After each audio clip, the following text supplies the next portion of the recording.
mic, please.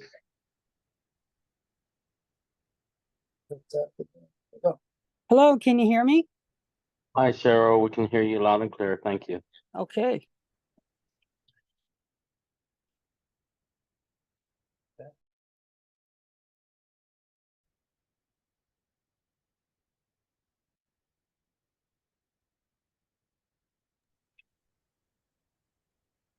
Just to let you know, James, it's 27, so in about 3 minutes. Yeah, okay. If you'll just give me a heads up when it's 1:30, then we can go. I think we have All right. I think we have 3 members, right? Yeah, yes. Good. Okay. Welcome, Cheryl.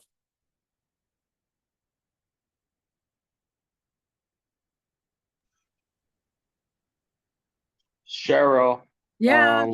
Can you try turning on your camera? Is it on? The mic? We're We're trying to, but it's not. It's not.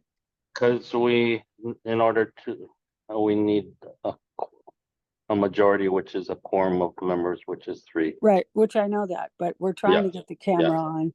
And Thank you. Appreciate it. can you guys maybe help me a little bit? Katie, I'm thinking we got a lot of outside noise. Where is the video? Like, where do I turn it on at? Yeah, I got a cord there. Are you? Oh, Virgil's getting them. Are you on your iPhone or what are you on? Yes, I'm on my iPhone. Scroll to the bottom. It should say it's after the audio. It should be video. Okay, so let's see. Wait.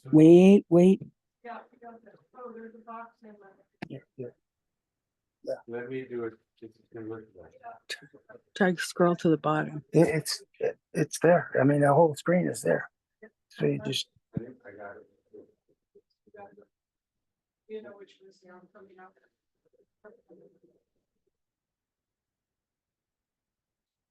Your policy on it. What did I do?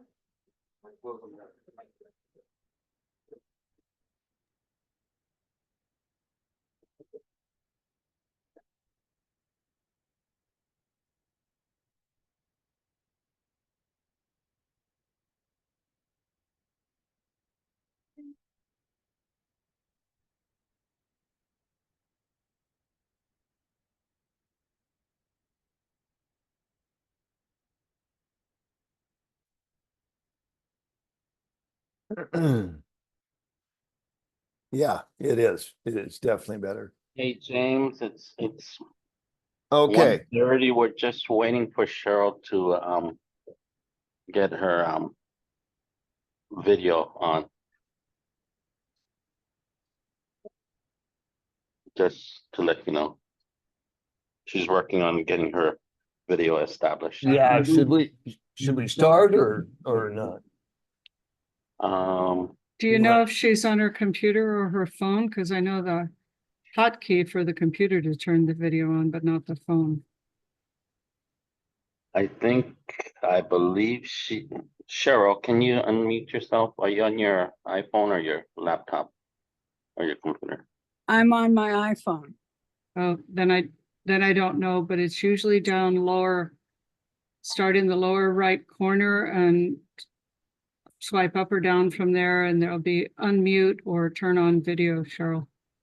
Okay, we found the unmute, but we can't find the turn on video. It's above it. If you keep swiping up, it should be above it on your phone. Yeah.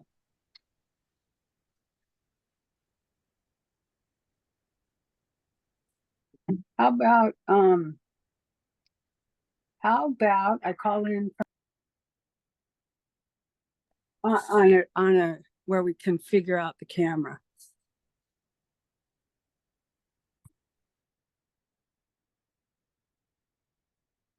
If you're saying you're gonna log in from a laptop, then that's fine. You can log in and log out and log back in.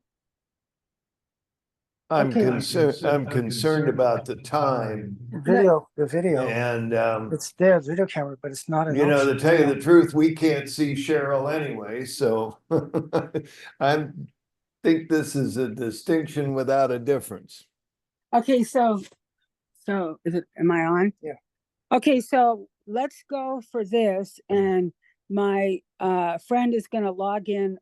Scott, can you log in on your phone? He's gonna log in, his camera's working, because the video shows, but it isn't going on. Yeah. So, And then maybe if he gets on, then you can log out of your phone and do it that way. yeah, and his number is 304-1218.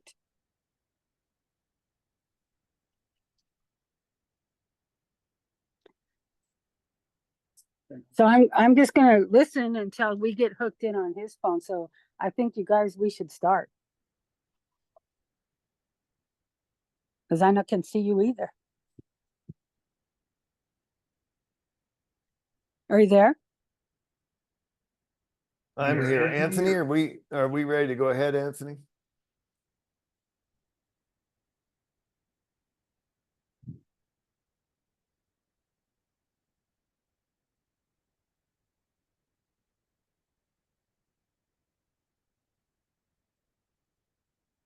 You can move forward. Okay, good. Okay, so Jim Gashel here. This is a meeting of the Statewide Elections Accessibility Needs Advisory Committee.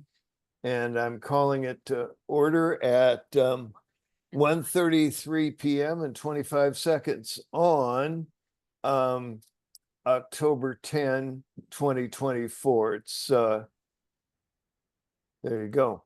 All right, the meeting is being conducted by video conference and by telephone. Committee members, please keep your cameras on. We've just talked about that throughout the meeting. I'm about to call the roll, but first, pursuant to HRS 92.3.5, please say if anyone is present with you during this meeting. Call your name. So we'll go to the roll call, and this is item 2. Go to the roll call and determination of a quorum. Catherine Kime. I am present. Virgil Stinnett is in the house, but not in the meeting, and will be leaving in a few minutes. Okay, Cheryl Nelson.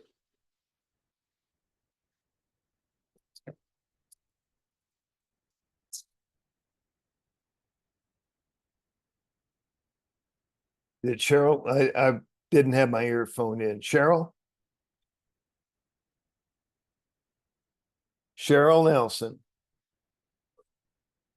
She's been here, so, but I need to have a response to the roll.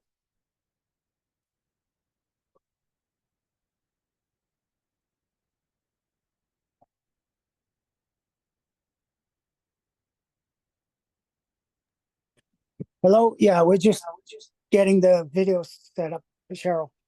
But I'm here. Okay, Cheryl's here. And who is with you, Cheryl?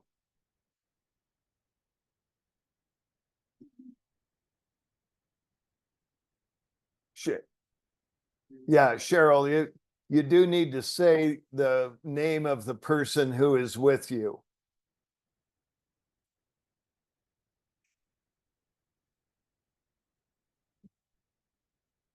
Cheryl Nelson. His name Yeah. is Scott, but he's not gonna be in the meeting. Well, just all we need to know, we need to have a record that there is somebody else with you. His name is Scott. Does he have a last name? He does, but he's not gonna be in the meeting. His last name is Flaherty. Scott Flaherty. Thank you very much. Okay, James Gashel. I'm vice president of the committee, and I'm in the room with Catherine Kime, and we're the only two present for the meeting. Patricia Morrissey. And Patricia Morrissey is not present. It says Cheryl Nelson has left the meeting. I'm here. Okay, good. All right. So that just meant, I just needed to be sure, Cheryl, since we need to maintain our quorum. Right. No, I'm here. You got it. Good deal. Thanks. Pursuant to HRS 92.3.7, this is a remote meeting using interactive conference technology. For members of the public, your microphone will be muted until you are recognized if you want to speak. We'll take public testimony as we go through each item on the agenda. So if I forget to call for that, somebody please speak up and remind me. If you would like to testify, press or click the raise hand in the Zoom client that you have, or if you're calling in by phone, use *9. Unmute your microphone when recognized so you can speak. State your first name, your last name, and the item or items you'll be testifying about. We need to have this information for the record. Each testifier will have up to 3 minutes to testify, so we will have enough time for everyone. You'll be asked to conclude your remarks when your time is up. If technical issues arise, we will give each testifier a few minutes to try to fix them. But after that time, we'll have to move along to the next person if problems can't be resolved. As we go through the agenda, I'll ask if anyone wants to testify when each item is discussed. Please raise your hand or press *9 if you want to be recognized to testify. Item 3. This is approval of the minutes of our June 20, 2024 meeting. These have been posted on the website and distributed with the meeting packet.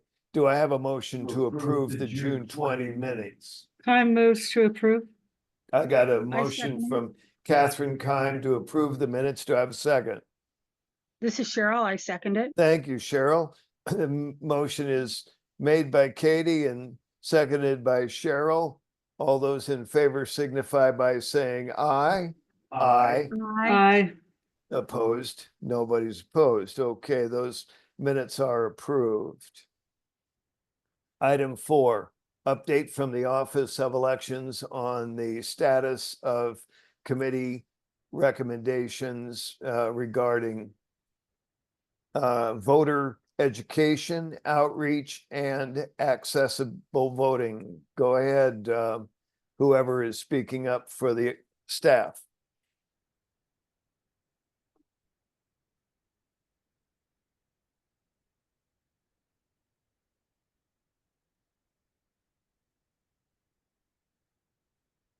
Good afternoon, committee. This is Ray from the Office of Elections. So the status report was shared with you folks earlier this week. It is also included in the meeting packet, but I'll briefly go over some of the highlights from the report. Regarding accessible electronic ballots, the demonstration ballot has been updated to allow voters to preview the ballot return options and practice the ballot return process. The demonstration ballot previously focused solely on allowing voters to practice how to mark and review the electronic ballots.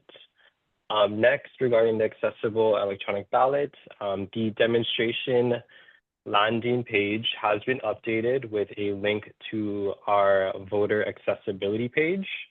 I believe previously it had a link to the absentee ballot application.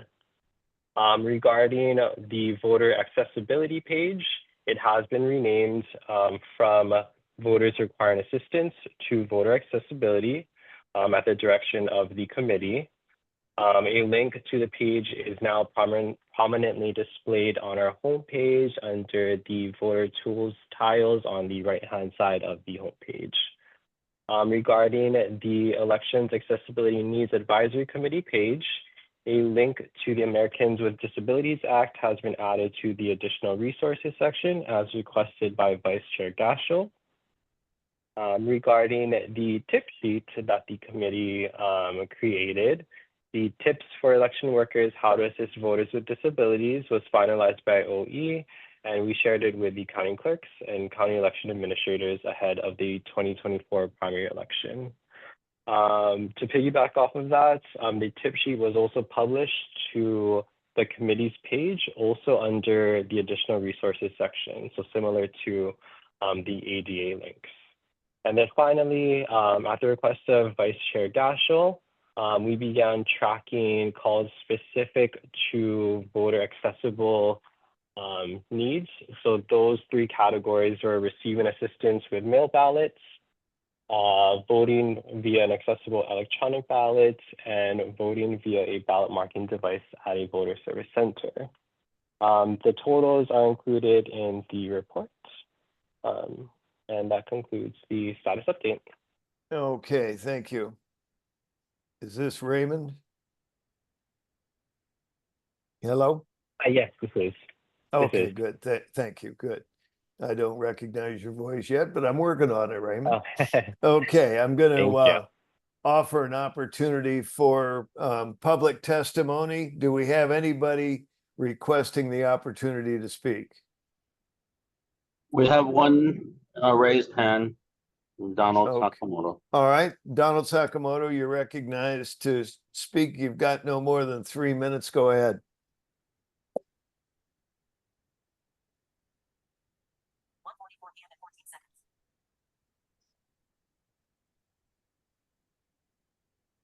Donald, you're going to have to unmute or we'll have to move along.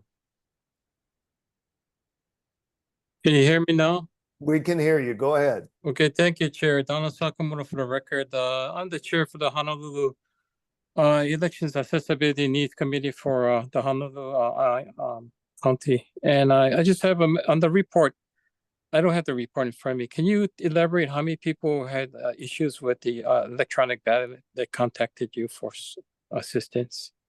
I just want to know. Yeah, this is a question for Raymond. Raymond, the three categories that you mentioned, if you could give numbers for people making inquiries in each of those categories.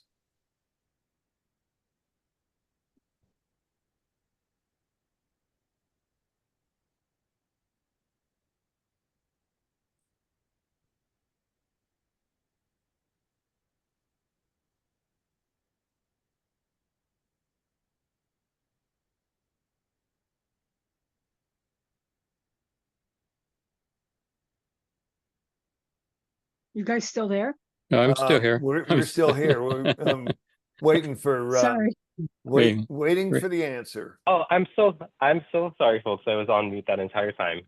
I just wanted to be clear that the calls that were logged weren't necessarily issues with any of these services. They're simply requests. So it could be someone asking for how to vote via mail ballot, vote at a voter service center, or vote at using an electronic ballot. So just directly to Donald's point about that. Right. The term, the word issue may not be quite it, but questions. Yeah. Anyway. Thank you. Do you have numbers for each category? Yes, I do. So for receiving assistance with a mail ballot, we tracked 45 calls. For voting via an accessible electronic ballot, we tracked 10 calls.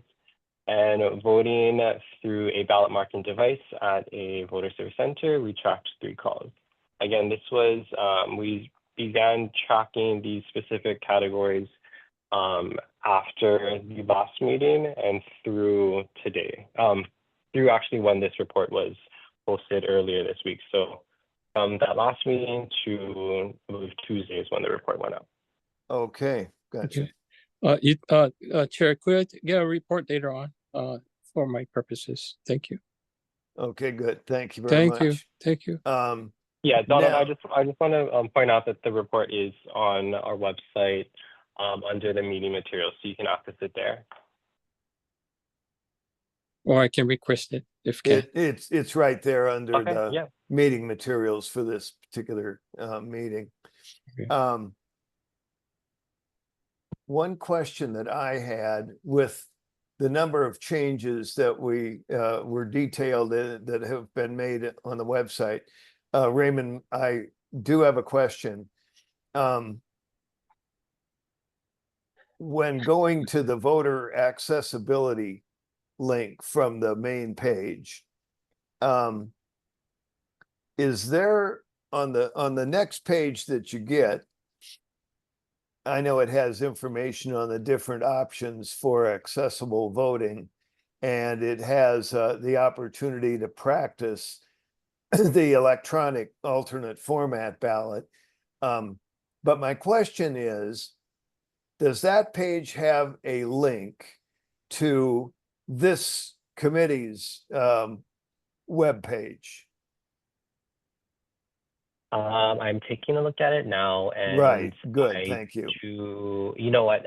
There is no link. There's currently no link to the EANAC specific page. Yeah, I want to suggest that we should do that. For one Okay, thing, I've yeah, had I can make a note for of one that. thing, I've had trouble finding our page, and I think it might make it easier, regardless of however else you get to it. Could we suggest that we Mhm. also have a link on the voter accessibility page? Yeah, absolutely. I'll go ahead Thank and take that note down. Yeah, okay, thank you very much. Anybody else on the committee for questions to the staff on this report? Okay, No, moving this is along Cheryl. to, go ahead, Cheryl. Oh, I was just gonna say, I don't have any questions, but I agree with you. If the link could be there, that would be great. Yeah, thank you. Okay, item 5. Discussion of accessibility, including alternate format registration and use during the primary election. City and County of Honolulu Elections Division representative is available to speak. So I think we have a representative. Could you speak up, please? Hi, good afternoon, Vice So, Chair Cashel. whoops. So James, Chair, just wanted Sir, to let you know. Go ahead. This is Anthony. Just wanted to let you know that Glenn Takahashi was unable to make it. And in his absence, Raul will be presenting for the City and County of Honolulu Election Division. Raul.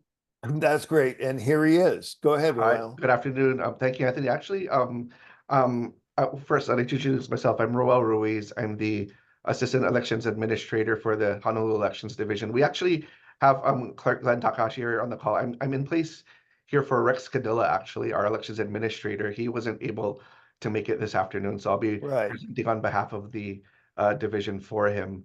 I also wanted to say aloha to our Honolulu Committee Chair, Donald Sakamoto, who's on the call here. Good afternoon to him as well. And Vice Chair Gashel, I just want to start off by saying thank you for attending several of the past Honolulu meetings and making some presentations there. And so it's a pleasure to be here today to speak to the statewide committee. I want to give a recap of the primary election. As you all probably know by now, we had our lowest turnout on record. However, that being said, we were able to still engage and provide voter services to the people who did vote. I wanted to talk about the alternative format ballot, or the AFB. For those who aren't familiar, the alternative format ballot is a system that allows voters to receive and vote a ballot electronically, and they can mark their ballots privately and independently using their own assistive technology, and they can either return their ballot electronically or by mail. In the primary election, we had 693 voters who were signed up as AFB voters, and of those, 20 of those voters returned their ballots electronically, and 177 returned their ballots through the mail. Currently, we have about 800 people signed up as AFB voters as we approach the general election. We also provided services over at our voter service centers. And so our voter service centers are locations where we provide in-person voting. We have two main locations, Honolulu Hale as well as Kapolei Hale. And we have two what we call pop-up locations, which are limited in the number of days and hours out at Kaneohe District Park and at Waihewa District Park. I don't know if Mr. Gasho, you mentioned at one of the previous Honolulu meetings that we should be recording instances of when we provide services to the accessibility needs community, and we actually do that. And having said that, I'll be able to provide some metrics there as well. We have the we have the Verity Touch Writer available at our voter service centers. And for those who aren't familiar, the Help America Vote Act requires that we provide accessible needs voting devices for voters so that they can mark their ballots independently. The Touch Writer is a ballot marking device, and it does not tabulate or count results. And voters print out their ballot and deposit them into the scanner when they're done voting. And so in the primary election, we had 5 voters accessibility needs voters who use the Touch Writer at both Honolulu Hale and Kapolei Hale. And we had 1 accessibility needs voter each at the Waihewa and Kaneohe locations use the Touch Writer. I also wanted to say thank you to the statewide committee for providing that pamphlet that you wrote on how to engage how to serve voters with accessibility needs. We did share those those pamphlets with our voter service center leads, and so when we had voters with special accessibility needs that needed assistance, our supervisors were able to provide that assistance. So thank you again for sharing that pamphlet with us. At the primary election, of course, we'll be providing the same services in the general election. I wanted to talk a little bit about our preparations for the upcoming general election. We're expecting a much larger turnout compared with the primary election, being that this is a presidential race, and on the ballot, voters can update their information or otherwise register to vote online on the OLVR website. That's the online voter registration website. The website there is olvr.hawaii.gov.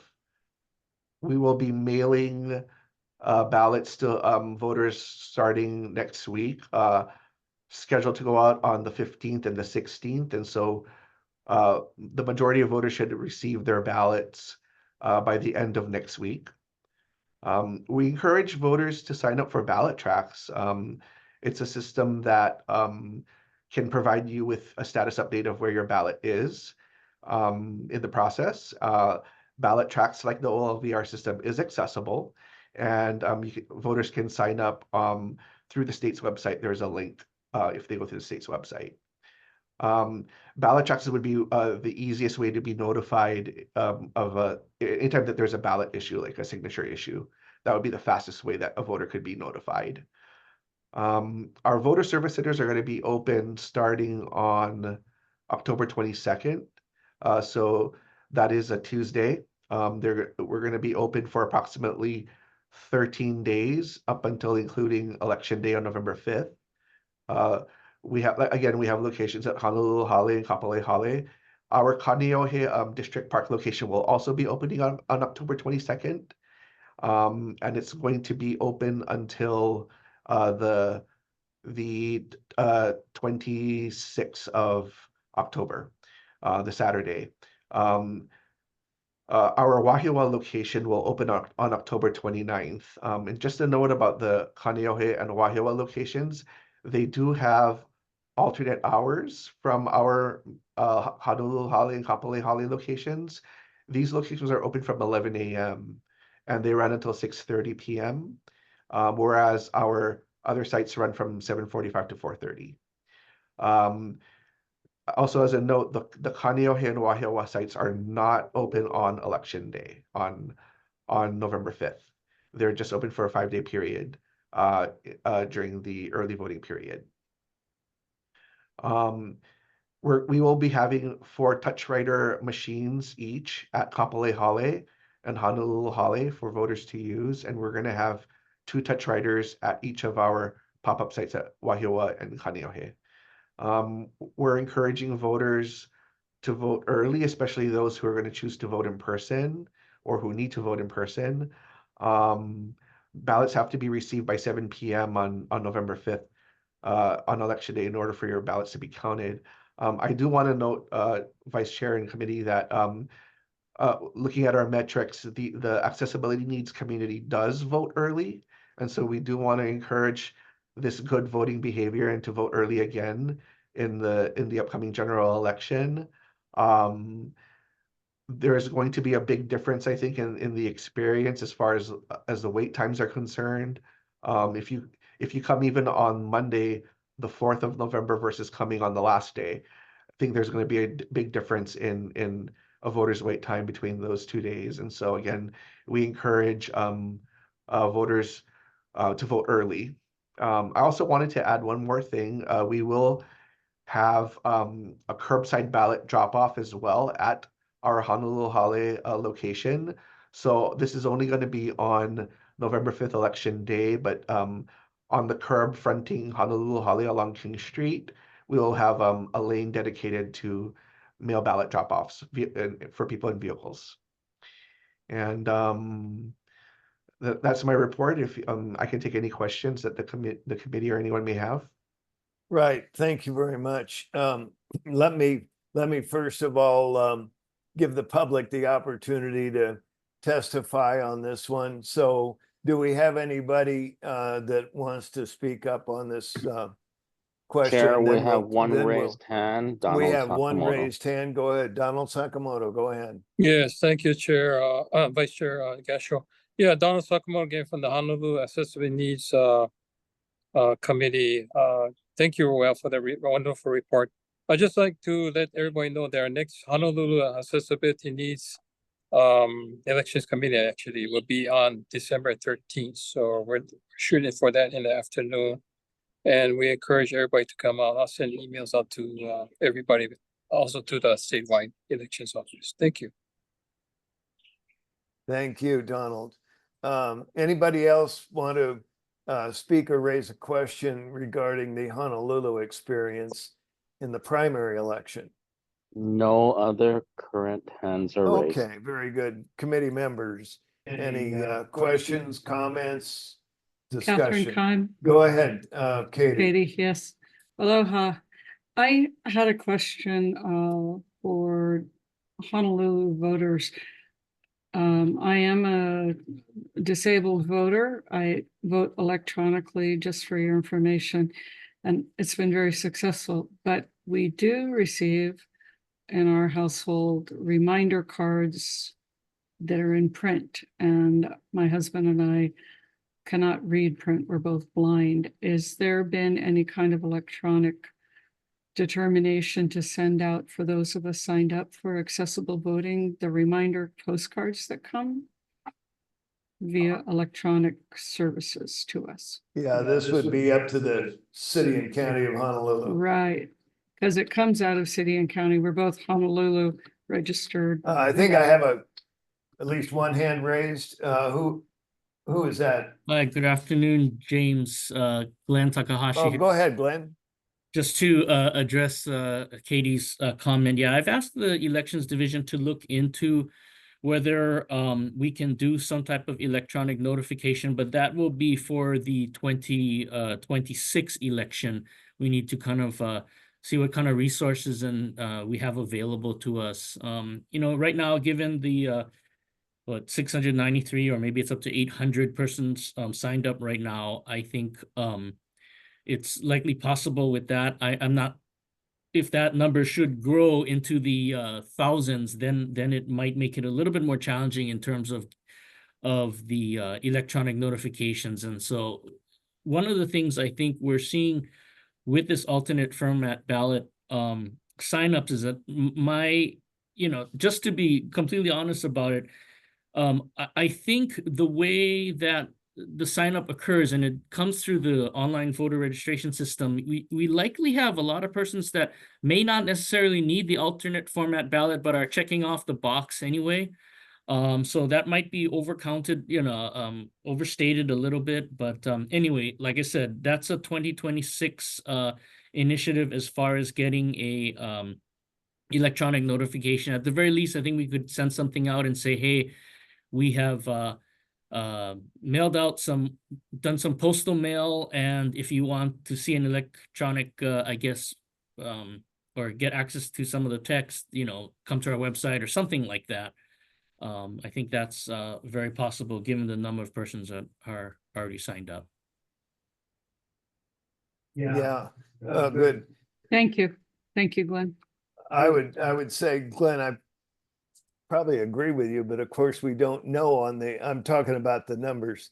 I was surprised when I saw 693 and now it's gone up to 800. Obviously people are registering to vote, which is good.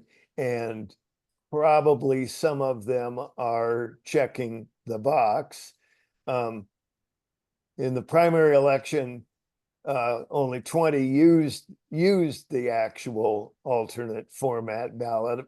Assume that number will be up considerably in the general election, but still, these are, I think they're good numbers, and providing people an opportunity to vote who otherwise may not be able to vote or may be discouraged from voting, and they figure having the ability to do so privately and independently is an advantage to them. So I'm real encouraged by how this is going, and certainly that number, whether it's totally accurate or not, gives us a base to work from to query people after the election as to their experience with accessible voting. So right, yeah, I would agree with you on that. If you look at the 693 that signed up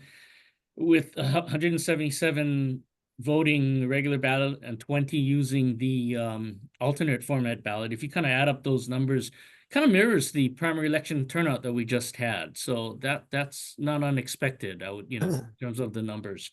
Yeah, So that's interesting. And I think that's right.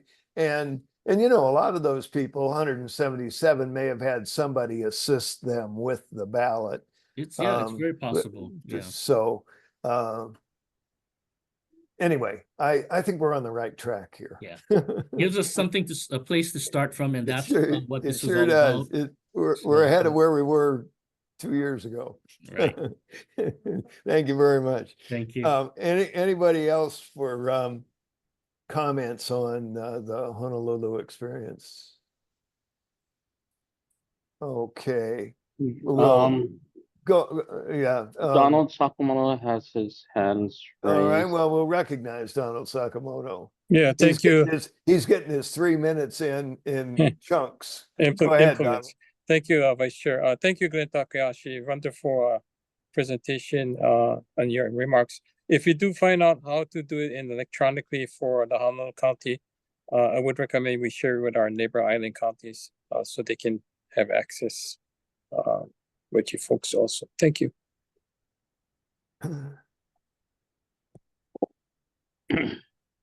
Okay, We Anthony, is have there? one additional raised hand. All right, who has and their I hand believe raised? it's Luann. Luann, okay, this is Luann. Go ahead, Luann. Yes, thank you.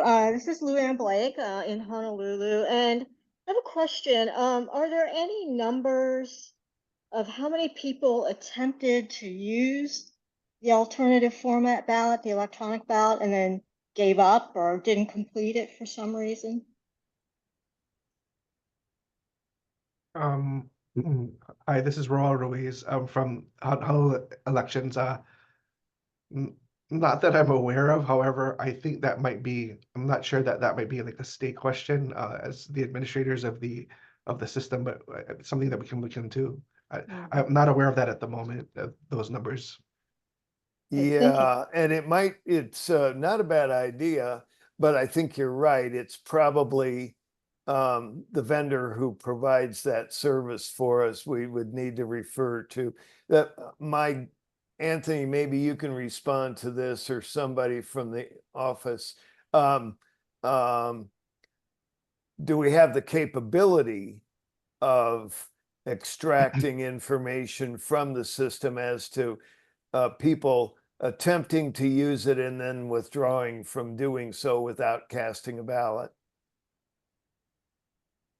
I'm not sure of that, but I can reach out. Anyway, Why don't we put that on the list to report on at the next meeting? And it may be that we don't have the capability, and whether or not we could in the future, I don't know. But whatever information you could get on that, it's obviously probably not something we can implement for the upcoming election, but maybe something to think about for the future.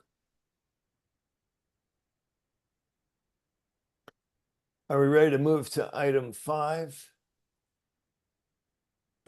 6, I mean, I'm sorry.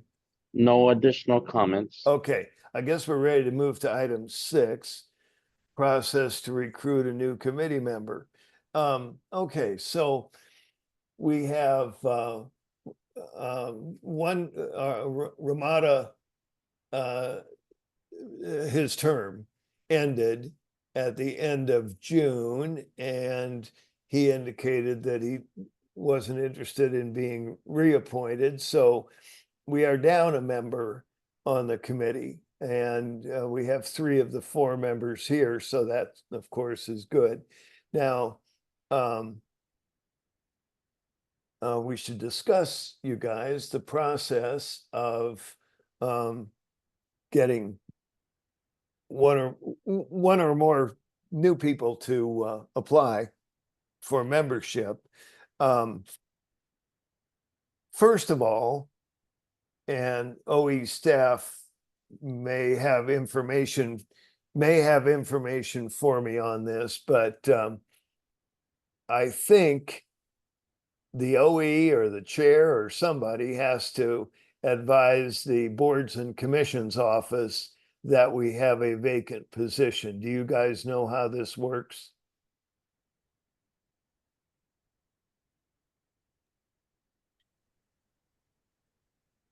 The boards and commissions was notified that Ramoda's seat was he did not ask to be renewed. Okay, However, so if go ahead. people are interested, they do need to contact the boards and commission. Correct. And you know what we might do, again, I think we don't necessarily need to do this before the upcoming election, but one of the things we could do is outreach to agencies. Katie, help me. VR would be one. Independent living is Independent. there's some other organizations specific to a variety of disabilities that we can reach out to. My personal hope would be that somebody on the statewide committee could come from a different island because it seems our members are currently all Right. Oahu based. So even though there's committees under every county, we don't have that representation on the statewide committee. going That's a very forward. good point. We should try to recruit a neighbor island participant for sure. Right. The Um, Department of Health handles mental health and one other developmental disability. In fact, they have a developmental disability council, I believe, under Department of Health. So they could be resources, the other state entities, as well as nonprofit organizations that are specifically for or of disabilities statewide. Strikes me that we need a notice. Mhm. A of re- recruitment notice. Exactly, a recruitment notice. Right.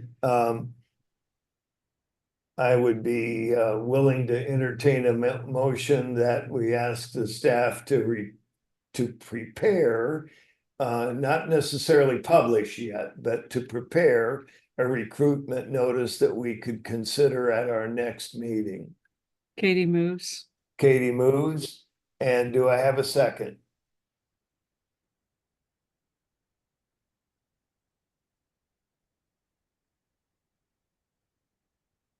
Cheryl, are you there? I need a member to second. Suppose I could second, but Mhm. But I need all three members to vote, so Cheryl, are you still with us?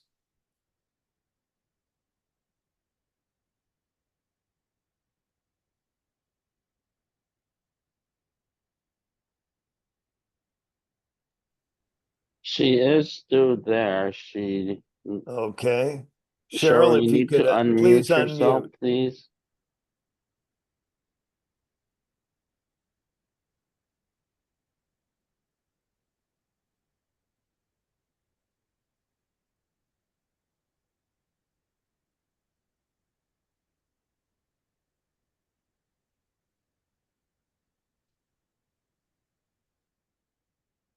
Cheryl, could you please unmute? I am, I did. Okay, good. Can you second Katie's motion? Yes, I second the motion. Thank you. And stay unmuted just a little bit here, Cheryl, because I may be asking you other questions. Okay, so all in favor signify by saying aye. I Aye.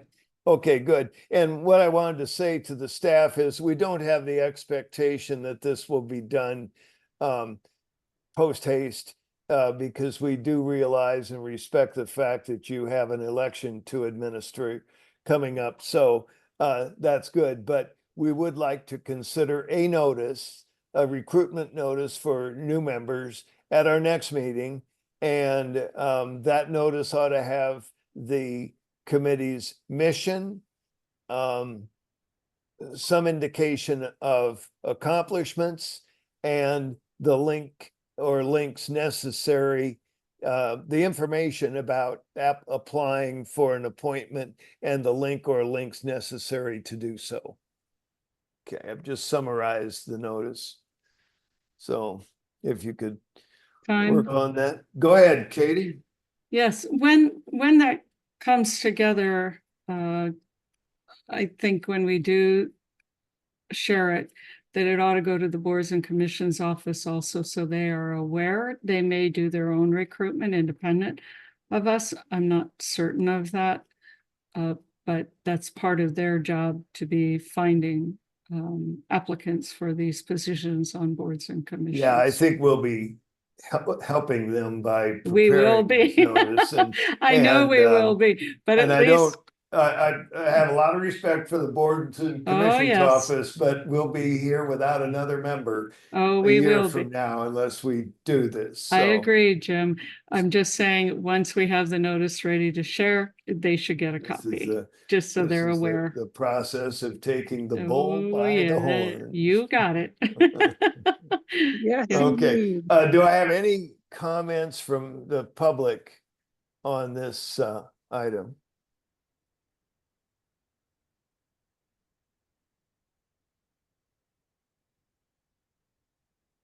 Okay, well, very Um, good. I Yeah. believe Donald has his hands Okay, well, raised. if he does, he can speak. Go ahead, Donald.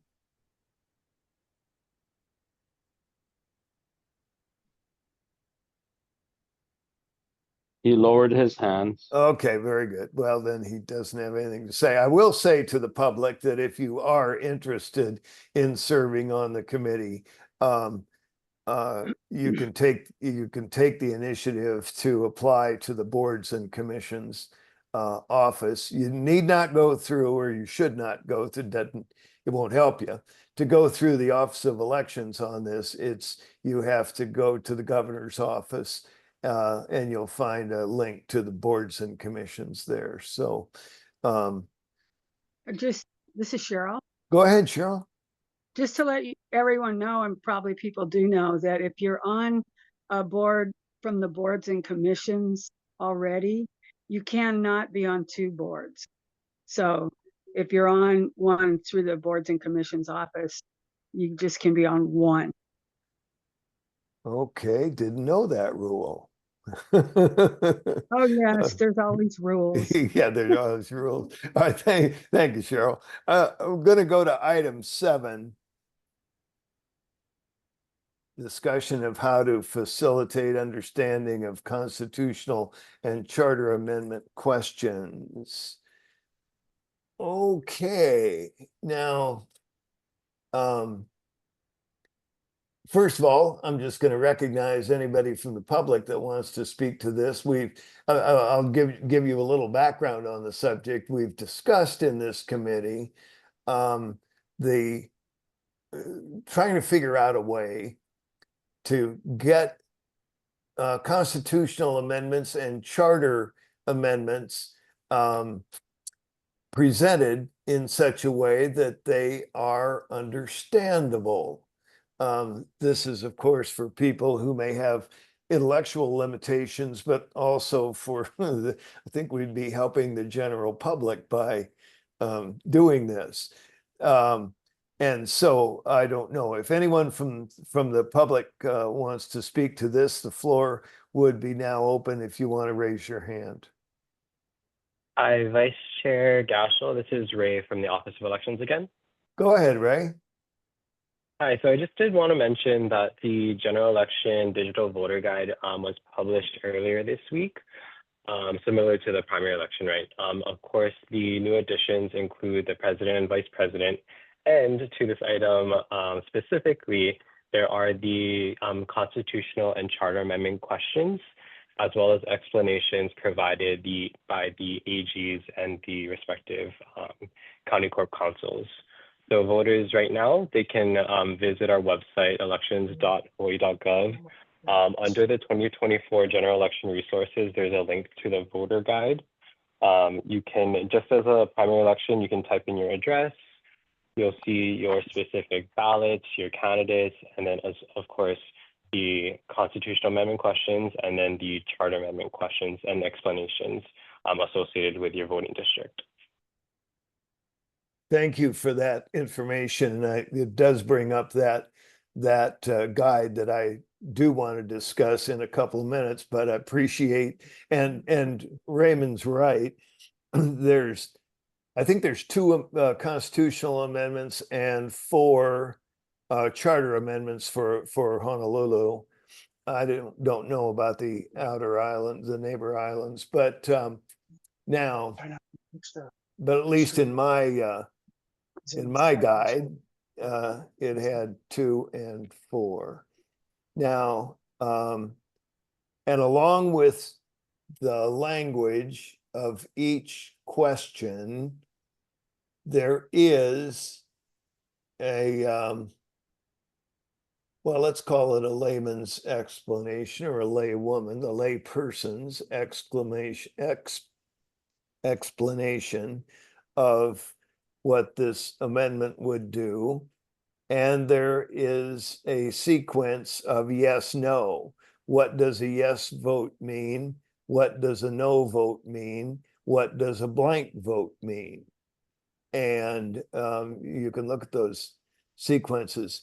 I think it's pretty good, but I don't know that I'm qualified to speak to this question. My question goes to the OE staff. Now you get the questions, the amendments, the amendment language, you get the amendment language, and I assume the explanations from either the AG's staff in the case of constitutional amendments or the Corporation Council in the case of charter amendments. Do you do anything other than the ministerial function of putting that information into the guide? If your question is if we make any changes or recommendations to Yeah, the language, that's really my, no. or Yeah. discuss any changes. No, our role is simply to publish what has been submitted to us by, again, the AGs or the corp councils. Yeah, so So you we don't are, review, so you don't review these for clarity. That is correct. That is not our role and our understanding of our role in creating the voter guide. Understood. Okay. It's just a hunch, but this question is phrased about for a process to facilitate. My guess is that the only way we can do this is by getting some law change to express that such questions may be reviewed for by the committee. I think what I'm going to suggest is that we table this until after the current election, that we not lose track of this issue on our longer range agenda, but it's clearly not something we can address during the before the general election. Do I have a motion to table this question? I'm so moved. This is Cheryl. Okay, Kind moves. What about you, Cheryl? I second it. Thank you. Okay, all in favor signify by saying aye. Aye. Aye. Okay, so that, and anybody opposed? That item will be tabled, but remains as an active matter for the committee to consider. Item 8, discussion on experience, information to be gathered on accessibility of the upcoming general election, including post-election survey. Now,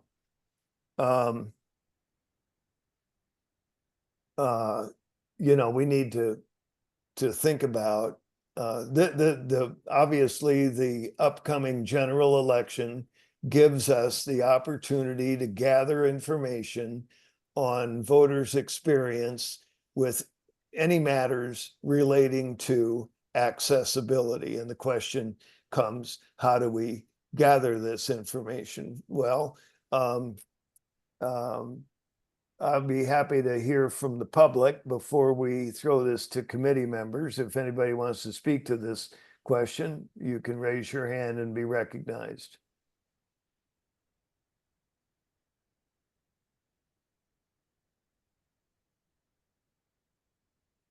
All right, committee members, what should we do? Time. Go ahead, Katie. I just want to say that this particular primary election was the first time I voted from my smartphone. It wasn't really challenging, but there was a couple of times I had to really figure and find my way through it. It wasn't, all the steps were not intuitively obvious initially, but once I got there, it was an easy process. I do believe that in the past, when we did a survey, because it came out of our own pockets, so to speak, as the committee, and we were not able to pass a budget specific to this committee through legislation this last session. I would like to hear from the Office of Elections if there's anything that's changed for you that would enable a survey to go out to all the from the counties probably, since Glenn had referenced, or I'm sorry, I forget the name of the other representative from Honolulu City and County, the numbers that had registered for accessible, whether they really needed it or not. At least we have a start with getting to the people that are being registered to vote through the accessible electronic ballots or through the polling centers that have the machines that give the opportunity for accessibility. Either office or both, I'd like to hear from on that. Yeah, to somebody from Honolulu. I don't know if we have any of the other counties here, but Glenn or anybody want to speak to this from the standpoint of Honolulu? Yeah, Glenn here from the city clerk's office. Given that we have some of the data, including the email addresses and the persons that signed up for the alternate format ballot, we could perhaps look into doing some type of online instrument to get some feedback. At least for Honolulu, we don't have access to the neighbor island data, but that might be something we can look into and share. It might also be a good opportunity, to inform people that if they've signed up erroneously and don't need it, then they can let us know as well too. We can do some list maintenance on that particular alternate format ballot list as well. So Yeah, so thank you, Glenn. I think we already have a survey, a set of survey questions that can easily be reviewed and resurrected.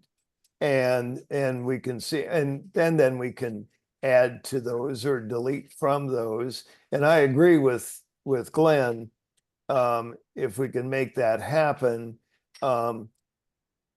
we have now a better way to contact people who at least say on their registration that they need some help with alternate format voting. And Glenn points out that this could also be done as a way of list maintenance, which I think is a good idea. So I think we should consider this.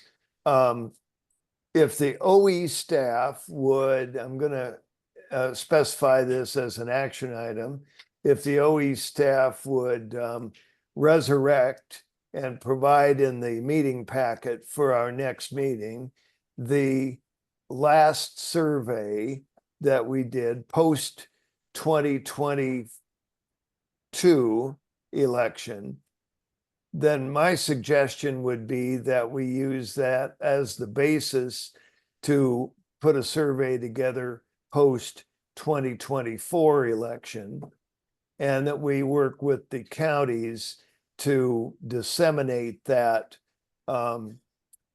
survey to people who registered for alternate format ballots. Matter of fact, that's a long-winded set of 2 recommendations, but if you need me to restate it, I will, but I'll make that as a request to the OE staff. Anthony, is that clear enough, or do I need to restate any of that? That's fine. Okay, good. All right, so that'll be an item for our next meeting. Katie Kime, I have a question. Go ahead, Katie. Glenn, this is for you and your team in the city and county of Honolulu. Do you ever have meetings where all the counties put their heads together as election managers, so to speak, for the different counties, or are you isolated enough and independent from each other that it comes, anything like that would go through the state? Yeah, those are pretty infrequent, I'd have to be honest with you. Okay. We don't particularly get together too often. Right. Sometimes I know that the elections division staff is always on the phone with some of their neighbor island counterparts, but it's usually to kind of solve specific, very specific technical issues or problems that they're encountering. Okay. So yeah. So Okay. communication from the statewide office about a survey for counties to reach out to people signed up for the accessible electronic ballot, Yeah, I mean, or if they're that's one way to handed do out it. in the polling centers at the 2025 timeframe or post Yeah, I 2024. Like I said, of course, if there's anything you want to communicate, you're free to communicate directly with our office Sure. as well. The one Okay. thing I would caution with any type of survey instrument is that it be kept quite brief, because most people get, as you know, probably get turned off when they get 40 questions, encountered on a survey, whether it's in person or online. Mhm. And I certainly don't want the City County of Honolulu Elections Division to be kind of flagged as a spammer of junk email out there by sending out too many of these as well. Understood. Heard Understood. that. So, Heard that, with Glenn, that in heard mind, that. we'd be Right. glad to kind of take a look and into it and see what can be done. Loud and clear, Glenn. Thank Heard you. that. And if I recall, the prior survey that this board put together was fairly brief. It didn't have a high turnover, but we did have some success using the tool. So we'll start with that and then go from there. Thank you. We did not have the contact list that we now have. We went out through various organizations and made announcements for 2 or 3 months following the election, and we got respondents that we can, that we could get. So my guess is we'll get a little bit better response rate if we actually do this, and we're communicating more directly with a potentially relevant audience. Okay. Anything else for item 9? Survey. So the staff will resurrect our old survey and we'll get ready to do a new one if details can be worked out. Item 9, discussion on funding of the committee. Now, the meeting packet indicated that we would try to have somebody from the Office of Elections who could talk about budget. I don't know if we have such a person at this meeting. That would be a question for Raymond or Anthony. Hi, this is Anthony. Yes. So I've been tasked to discuss that. All right, go ahead, Anthony. So just wanted to say that there was discussion with the office in regards to the funding and in regards to the purpose of the funding and regards to the bill that was proposed through the legislative process. And in terms of current funding, the office does not see funding that could be appropriated for this.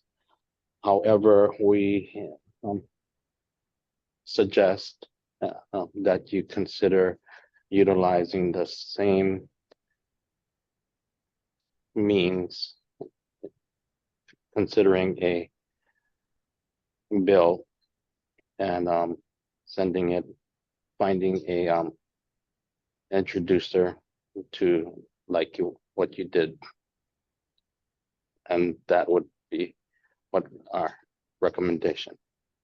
Yeah, go ahead, Katie.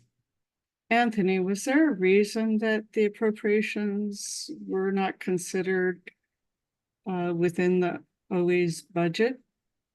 Did they give a reason other than the response you gave? I'm just curious because this is part of the Office of Elections in a way, and thus a budget would make sense to allow for this board. Was there any reason behind the answer? So it was discussed in regards to and different sections, along with different sections. But in terms of funding and what we do realize that there was no funding for the committee, and we do respect the proposal of the bill, which was presented by the to the legislature. And again, we recommend that might be an avenue to go about. So that's good, Anthony. Thank you for that feedback. This I is do have Cheryl. go ahead, Cheryl. Oh, I was just gonna say, I think that whoever the powers that be, I think it's really important for the future that accessibility gets built in to a budget, because then it'll become more of a priority in any kind of agency or, state agency, private agencies, stuff like that. So I think somehow, that should, become a priority within agencies, that accessibility is really important Good point. as a line item. Good, agreed. Now, Anthony, I don't know if you can speak to this. But at least what I understand you're asking is that if we think that I guess nothing really changes if we ask the Office of Elections to do certain things that they figure is within their outreach budget, for example, that can be done. But if there probably are limits to that. So you'd like us to go to the legislature and see if we can get some money for committee activities, which we could do. We've demonstrated that we could do it. I think we could get it passed, by the way. We didn't obviously in the first time out, but people often don't pass a bill the first time out. One thing that surprised me, however, in this last experience was we had, I don't know, 3 or 4 hearings, I guess, at least 3. And at none of those did the Office of Elections testify. They didn't even have the decency to oppose it. I wish they would favor it.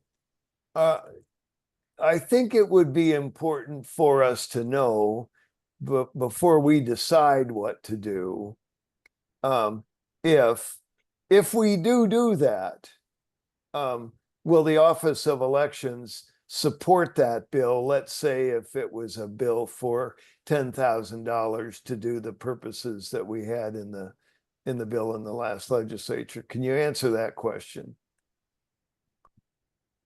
So I can't speak on behalf of the office in regards to, but I can definitely make note of that. Well, would you please get us an answer by the next meeting, because we will need an answer before we get going in the legislature. It's one thing for us to go and ask, but if we don't have support from the Office of Elections, we're probably going to be at the same spot that we're at right now.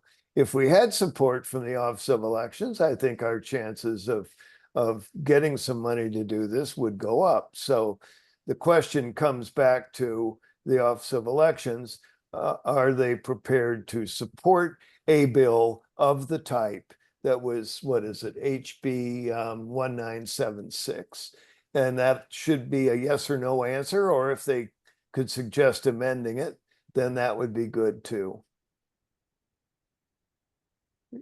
Would you get us that answer by the next meeting? Yeah, definitely. Thank you. Committee members, anything else? No, I don't have Okay, anything. anything else from the public on this subject? Okay. Donald, I believe, has his hands raised. Oh, he does. All right, go ahead, Donald. Yes, Vice Chair Gasho. We have a sitting Governor Green, and I think it would be good to check with him if he can include that in his budget if it's possible at our National Federation State Convention. Maybe ask that question to him. Yeah, it might. Okay, thank you for that. Yeah. Anybody else? Okay, item 10. General discussion on issues for voters with disabilities. Now,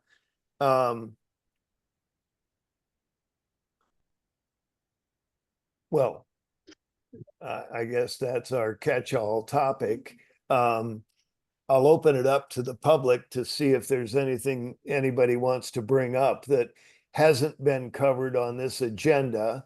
But we could take comments of a more general nature if anybody wants to offer those.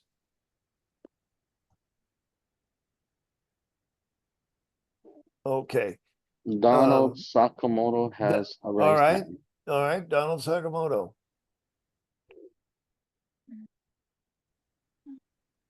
Go ahead, Donald.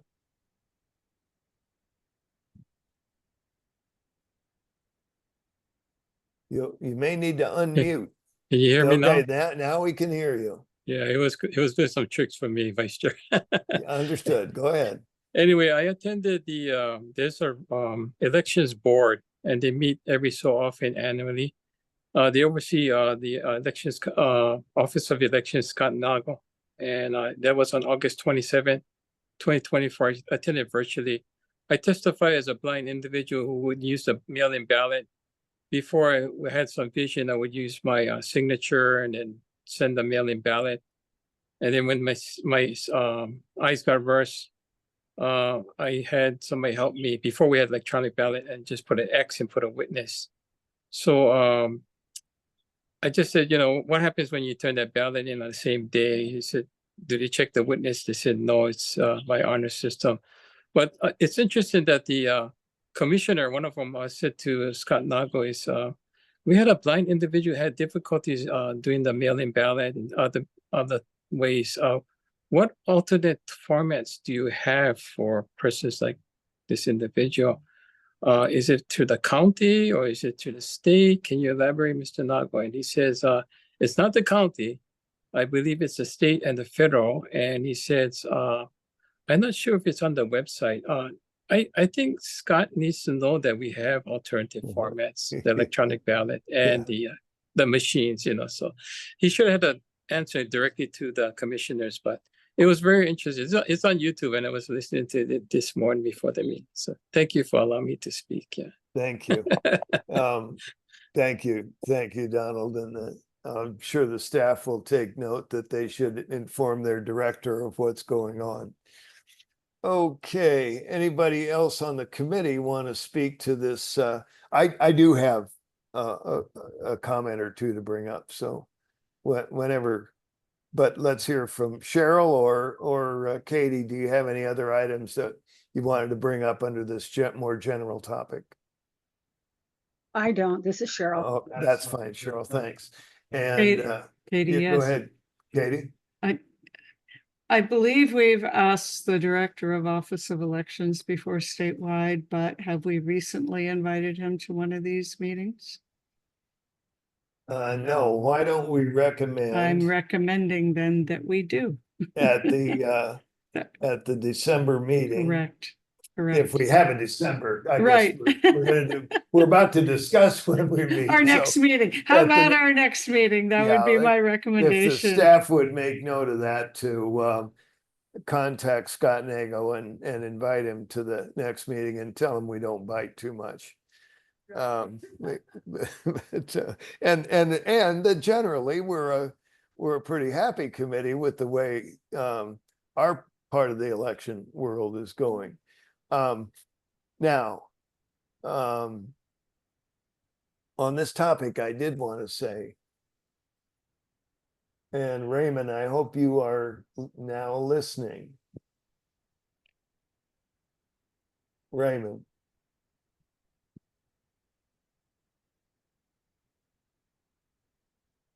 Raymond. He's Hi, Vice Chair. I'm listening. here. Yeah. Okay. Is he there? Hi, yes, Oh, good. Okay, I'm here, thanks. Vice Chair. I just wanted to make sure that I didn't say a few things and then you weren't quite listening and I had to go back. All right, so I wanted to talk about the voter guide that you were mentioning, and to discuss the accessibility experience that at least I've had, and I don't know about anybody else. So I'm only speaking for myself here, but I do have some thoughts.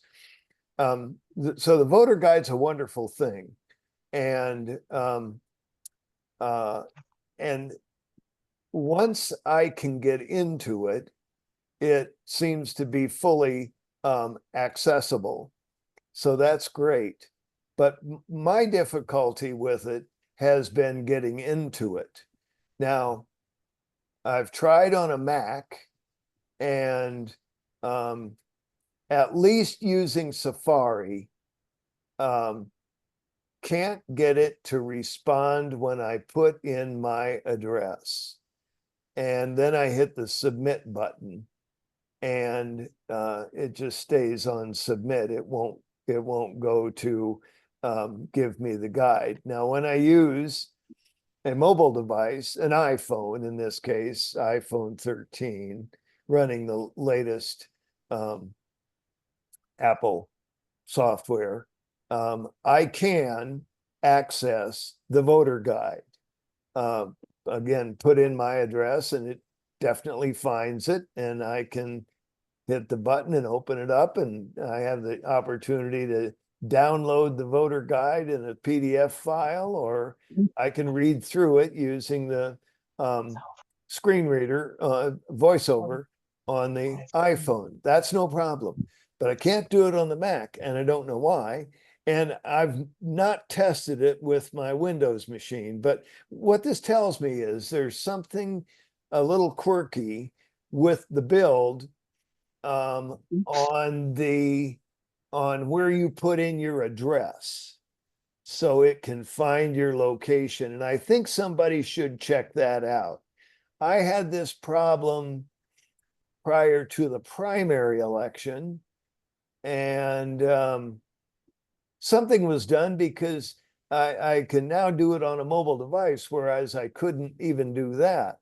So, but anyway, somebody should take a look at that particular spot. I'm not talking about the whole guide. Once you get into it, it seems to work fine, but it's getting into it from the page where you enter your island and then your address that I can't get beyond. Okay, Katie? just a few questions so that. Oh, Go ahead, go Raymond. Just a few questions, just so I know that can help identify what the issue was. So you're saying that the difficulty was on the landing page where you entered your address, only using a Mac, specifically using the Safari browser. However, you were able to use it while on an iPhone. Is that correct? That is correct. Okay, but since the primary election, looking at the general election voter guide, you were able to successfully enter in your address? Not on the Mac. So that problem still exists for this general election guide on the Correct. Mac? Correct. Okay, Time. okay. Go ahead, Katie. I had the same issue on my iPhone before the primary.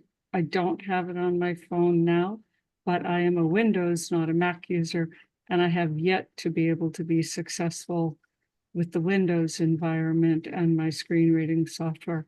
You're using JAWS, I'm right? using JAWS as the screen reading software with Windows, and it doesn't matter which browser through my Windows environment I use. It doesn't even get me to the field to put in my address. It just states the name of the website and it won't navigate anywhere. It's just, to me, it's just a blank screen with the words of what the website is. I haven't played with it a huge amount, but that was 3 tries and I can't get beyond anything. And that's a Windows environment with Edge and with Google Chrome and Those are the two main ones I use as browsers. This is Cheryl. All right, Go so ahead, Cheryl. I'll take that feedback. Go ahead, Cheryl. I couldn't say it better myself, Katie. I've had the same experience and I use the same, I've tried with Windows, I've tried on my iPhone, I've tried, anyway, I've had, when I try and I don't get in, I'll sit there for a long time and keep trying, but after about an hour, I'm like, nope, I give up. Oh, Cheryl, you're very, very patient. Me about 10 minutes. I keep thinking I'll get it. If I just do Yeah. it one more time, I'll get it. I got And it. then when I get it, some things, then I can't remember how I got it. Yeah. So I think this problem is more than just operator error on my part. We do have an accessibility glitch getting into the guide. I found the Can guide I just ask itself to another be follow-up perfectly question so usable. that do you mind if I ask another follow-up question? Just so You I go have right it ahead. correct? Okay. Sorry. With committee member Kime's description, it sounds as if she's not able to get to the field where she enters the address. For Vice Chair Gashel, are you having an issue actually generating a match to your address? Or are you also experiencing the same issue where you can't get to the field to even enter your address? What is the... I'll let Katie answer first and then I can answer. When I go to the link for the voter's guide, it opens, okay, the way that JAWS reads it to me, because I can't see it, I get the words of the website that the voter guide is connected to. But even with all my navigational tours, I can't get it to read anything else or go anywhere. So to me, it's a blank page with a name on it of the website and nothing else. Like all my different shortcuts, workarounds to get to a field to enter or see what the potential icons are on a website that I might want to access. I can't get there. It doesn't even say voter guide. And I think it just says Office of Elections, State of Hawaii, Office of Elections. It just gives me a name of what I believe might be a website. I don't know what's on the screen because it won't navigate at all. Yeah, so I think the detailed answer to your question, Raymond, is she can't get to the address field. And I also surmise from that she can't get to the pop-up box where you choose your island.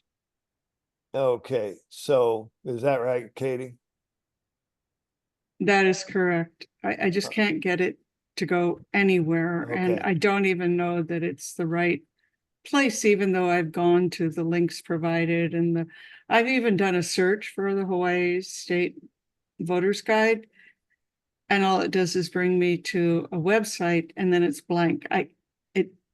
From my perspective, it's a blank page with no data on it, with the name of the website, and I can't navigate, Okay. even with all my tools of navigation. Now, I'll tell you my experience using a Mac, and Raymond, this is a Mac running the latest Mac OS that just came out. So I think they call it Sequoia. And I use Safari. I do have a couple of other browsers that I haven't checked with this. I have the Chrome browser and I have the Firefox for Mac, but I haven't done that. But so my experience has to do with Safari running on the latest Mac OS. And of course, the screen reader is VoiceOver. Now, with that configuration, I can choose the island. It's a pop-up box and you just work your way down the list to Oahu. I can do that. But I can get to the address field and I have it set so it tells me characters as I type them. So when I enter my address, it's entering the numbers and letters that make up my address. And it tells me that there's one match found. But in terms of getting to that match, to read the words that it found, or to select them, to highlight them, so then I could hit submit. I cannot highlight the results. Okay, and the screen reader would say selected. It would give me my address and it would say selected. I cannot get that. And I go to the submit button. I can get to the submit button. That's no problem. It's right under the fields for your address. And I hit the submit button, but the page does not advance or open the next page, which would be the voter guide.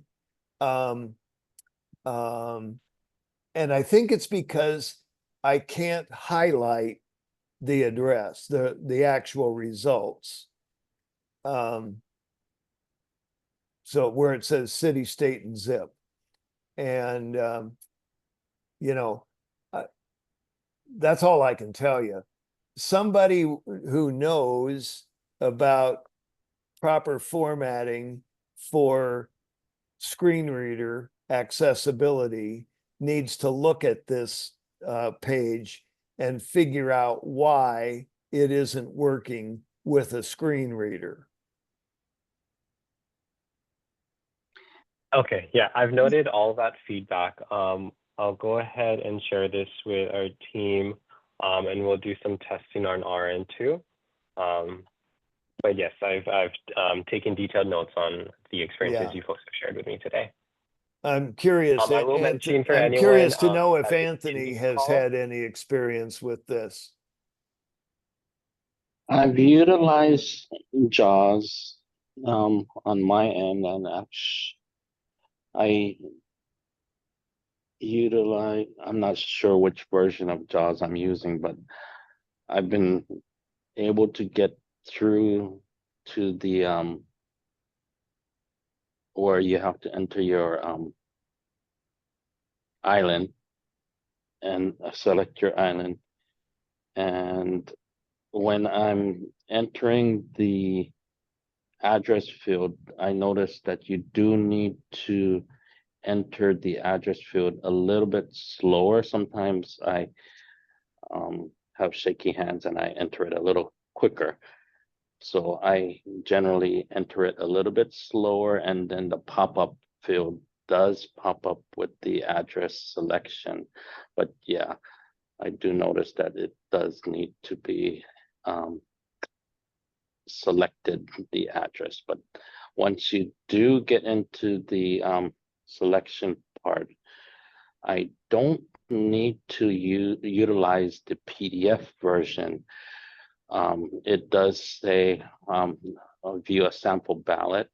Once you do view the sample ballot, you can click on the different candidates, and when you click on the particular candidates, it will it has a text-friendly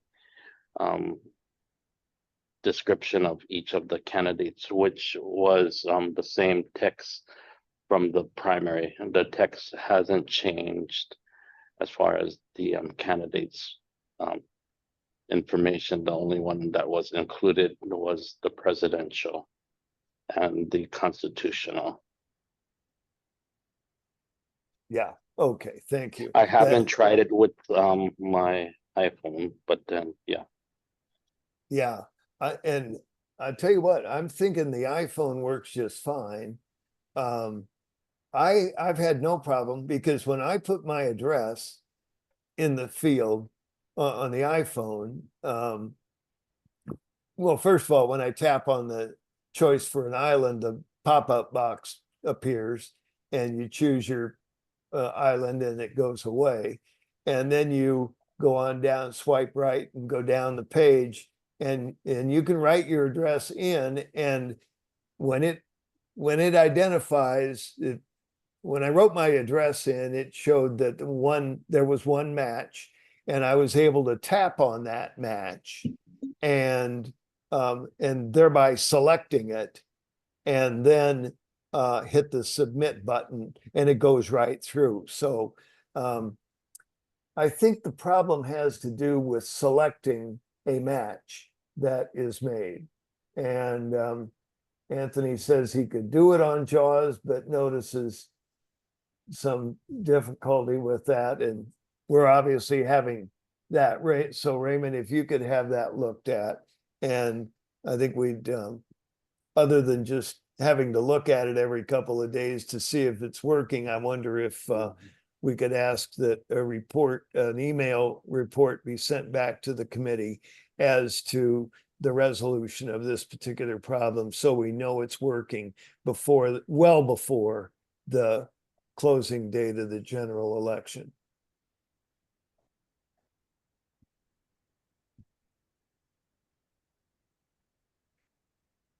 That kind of calls for a acknowledgement.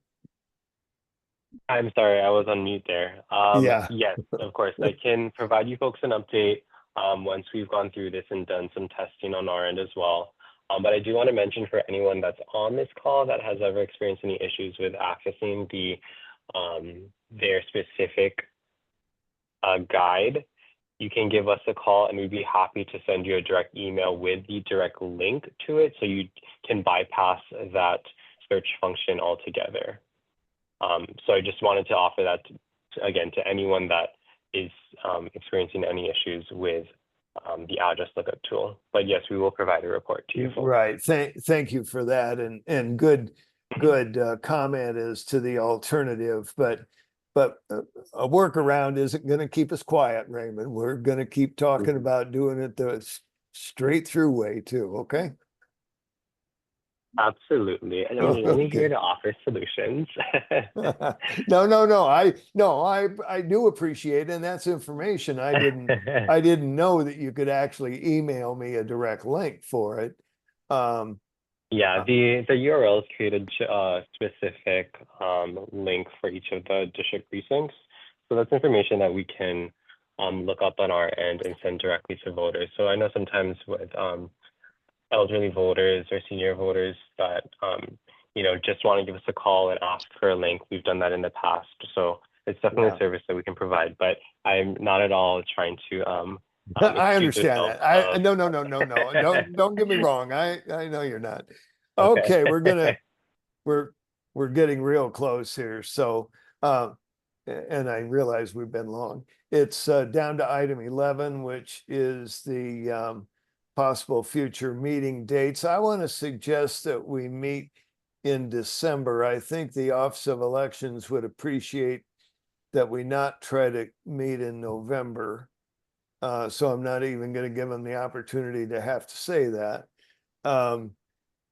Anybody want to suggest a meeting date in, what about something like the 5th of December? That would be a Thursday at 1:30 in the afternoon, the 5th of December. That would be my recommendation. Does anybody want to? Go ahead, Cheryl. Cheryl? I was going to say, for me right now it works, but yes. Yeah. Can you hear me? Yeah, we sure can. Go ahead. Okay. For me right now it works, but I'm planning a trip, and I don't exactly know the dates in December yet. Yeah. Did you hear me? We did hear you. We did hear you. This is Katie. I have commitments all day on the 5th. The following Thursday would be an option, the 12th. Or a different day of the week. But understood. Yeah. Well, we could take a different day. Cheryl, what's going to be the most likely for you in December? I think the most likely is more toward the beginning of the month, because Yeah, My sister's coming from Africa and we're gonna Uh. meet on the mainland. sure. So, what if we went with the 3rd of December? That's a Tuesday. That sounds good to me. Okay, Katie?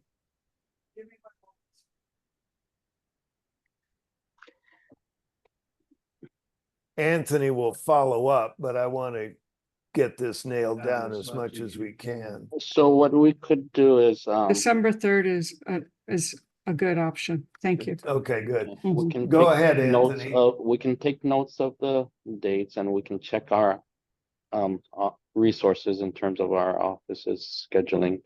And then also propose a couple of dates, Yeah, kind of like what we did with the sure. last one. Get Best I agree idea back. would be, and for the committee members, 2nd, 3rd, or 4th. That's in December. That week, 2nd, 3rd, or 4th. And Anthony, if you could check those dates, and if they don't work, give us Monday, Tuesday, and Wednesday in the next week to decide on. But committee members, if you could possibly reserve 2nd, 3rd, or 4th. All right, Yeah, noted. okay, good. And you got to see, Anthony, if you guys, we've given you a few things to do. Plus you have to wrap up the election. So if you could get everything done by those dates too, you got to consider that. Okay, I move that we adjourn. I'm down to item 11 and I have a motion, or item 12, which is adjourn, and I Katie, have a motion. Do I have a second? time seconds. Time seconded. All in favor signify by saying aye. Aye. Aye. We are adjourned. Aloha. Thank you all. See you next time. You bet.